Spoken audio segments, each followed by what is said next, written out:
Jelang pengamanan operasi Lilin Natal 2022 dan Tahun Baru 2023, Korlantas Polri mengadakan rapat Tactical Floor Game atau TFG.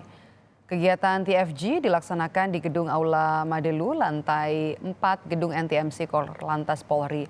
Kegiatan ini bertujuan untuk mengetahui sejauh mana kesiapan personel ataupun sarana dan prasarana pendukung lainnya serta penyamaan persepsi antar wilayah Polda mengenai kegiatan pengamanan operasi Lilin 2022 dan Tahun Baru 2023, baik di titik tempat liburan maupun jalan-jalan yang disinyalir akan padat dilalui saat pergantian tahun.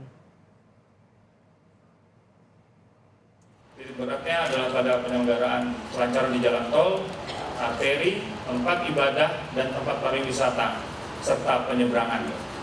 Ya, jadi ini dibutuhkan beberapa satker yang dari sprint yang kami terima dari Kapolri, datang dari Bapak Asop. Saya akan menjadi Kaops pada operasi Natal Tahun Baru